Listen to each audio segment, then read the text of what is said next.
If you would ask most people why they started their business, they will all say freedom. And that was me. When I started my business, I wanted time with the kids, time with the family, dinner on the table, the ability to work out. I wanted to not be chained to my desk like I was at the corporate world, at the agency world that I was leaving. But once people start their business, even under the reasoning of freedom, you can look under the hood of their business and realize they've built themselves a digital jail. I think when we look at entrepreneurship and starting your business, the message really is hustle, hustle, hustle, be on 24/7 work. The harder you work, the faster you'll start to see return. And we look at this personal pain and this personal sacrifice as a badge of honor that we wear proudly. As somebody who has been a major workaholic, somebody who's put everything aside for the business, this is essentially how I was raised and how I treated my business when I first started. But the truth is, if you start your business out and you just are a complete workaholic, you are on the road to complete and utter burnout, as well as experiencing grief and being in complete survival mode and never feeling safe. And what will happen if you continue down this path is your business will eventually swallow you in itself. It is really not a healthy balance. Today, I am talking to the person that I once was when I started my business, and I am going to share my personal truths and the things that I wish that I had been told from day one so that you don't end up building a business that destroys the very life that you're trying to create. When I was first starting my business, I was fresh out of an extremely toxic environment. This is an environment where nobody turned their cameras on in meetings, where people were always stressed and careful and worried about layoffs. People inside the organization were getting mean. It was an extremely toxic, intense environment. And we were taking on so much work. And as we were taking on work, we were being blamed for taking on more work and making mistakes. It was just a really, really stressful environment to be in. And here's where, for me, the logic really breaks down. I thought I was leaving a job. And by leaving, it meant that I was saying no to the toxicity and that I was leaving that all in the dust. And I was walking away from that situation in search of a better life. But what I ended up doing is I imported that exact same toxic energy into my own business. I stressed constantly. I would drive places and say affirmations. I would tell myself things like, I have more business than I know what to do with. I have more business than I know what to do with. Getting XXX per month, restating my goal over and over and over again. I was laser focused on proving my worth to myself. Even though I should have known in the inside I was worthy, I was obsessed with getting to a certain income level. And the sad truth is I made it to that income level. I had one goal when I left, and that is to make what I made when I was leaving the agency, just to prove myself and tell myself that I was worth it. And man, I just want to give that person a hug and say, you don't have to do it that way, and you didn't have to, and that you had nothing to prove. And all this pressure did to me is drive me to exhaustion. I got to the point where my eye wouldn't stop twitching. And when my eye was twitching, I would do something relaxing, and then a client would call, and then it would start twitching again. And I was unable to admit to myself what I had done. Finally, when I started taking care of my body, I was able to get the twitch to go away. Interestingly, what solved it was the very thing that we need and that I was trying to start my business for. The very thing that stopped it was simply riding my Peloton and getting that emotion out in the terms of physical activity and taking care of my body. I really wish I could go back in time and talk to myself differently and be kinder to myself. Because at the exact same time I was building and going through all this and putting all this pressure on myself, my best friend was diagnosed with the worst of the worst of the worst case scenario in terms of her health. This is my college roommate, someone that I love dearly, someone that I traveled all the way across the country to visit. And instead of going in and facing that grief, I took myself and poured myself back into the business so I could avoid that grief and avoid confronting what was really, really scary and sad.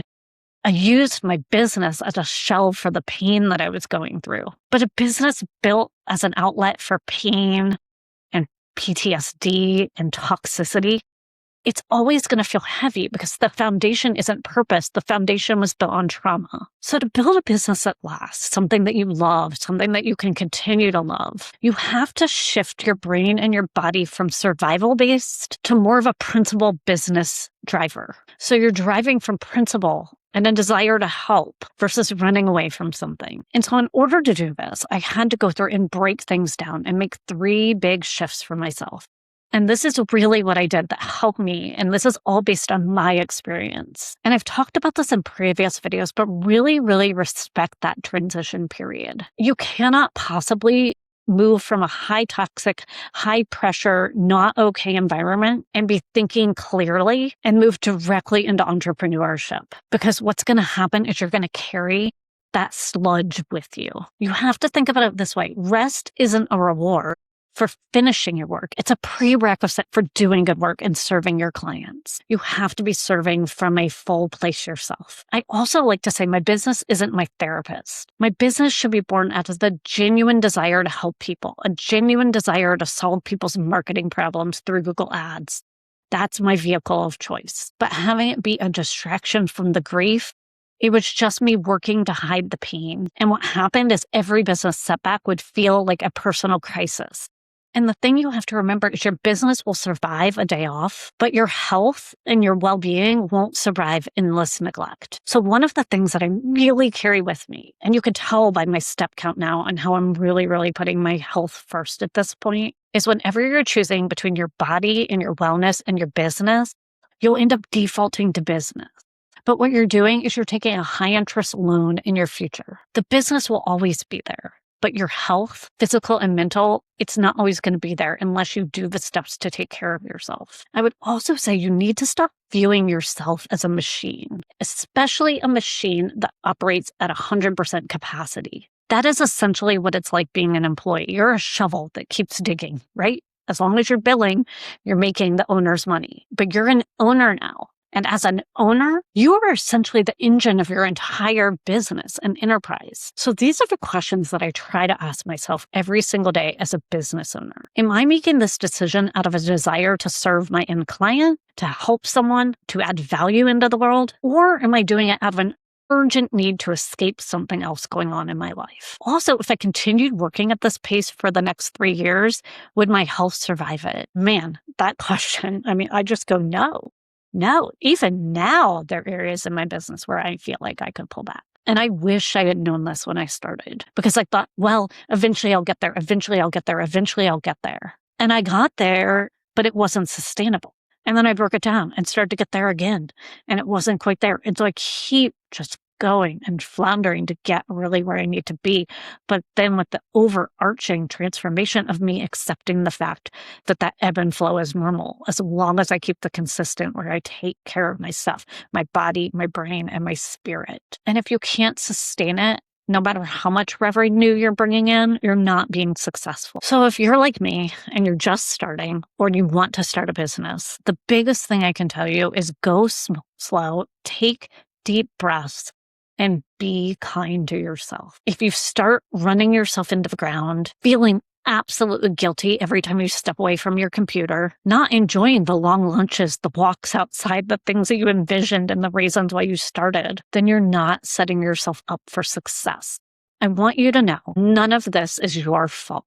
I think in a lot of places, you were handed a broken playbook by a world that glorifies burnout and treats humans just like fuel. It is okay to pause. It's okay to grieve. It's okay to put your body ahead of your inbox. And it's okay if you put yourself first, even when you don't necessarily feel safe in your business. If you take a breath to take care of yourself, your business is not going to collapse. In fact, the crazy part is it's the only way to get it to thrive. I will many times be on a stretch of just mental clarity, taking walks, reading books, doing laundry in the middle of the day when my phone buzzes and a client fills out a lead form. It always happens when I least expect it, but it's never when I'm sitting here making the content, grinding, doing the hard thing. You have to be able to grind and work and then step away and just release control because what you put into the world has value. And as long as you know that, the clients will come. How could they not? In fact, the more confident and the better you feel about yourself, the more you're going to put goodness into the world. I look back at my videos that I've made and I'm like, yeah, that's why they're attracting clients because I know what the heck I'm talking about. That confidence, that ability to add value is what's going to fuel you. But if I hadn't taken the time to exercise and make meals and frankly had that space and that free time to just daydream, I probably wouldn't come to the camera or come to my blog with such a confidence and such a take it or leave it attitude, because clients are attracted to value, not to begging, not to pleading, not to desperate energy. So if you want to thrive, that is the change that you have to go through. You have to take care of yourself first and really, really give yourself space in your business to pause. Doing laundry, working out, making a good meal is taking care of your business. It just doesn't look like it when you very first get started. So to the person I was in the past who thought all I had to do was sit at my computer and just slave away and stress over what I posted on LinkedIn, I apologize. I'm sorry that I did that to you. Looking back, it was the wrong thing to do. I'm so proud of where I am today, and I hope this video helps somebody who's just starting or going through that today. In any case, that's all for today, and I will see you in the comments. Have a good one.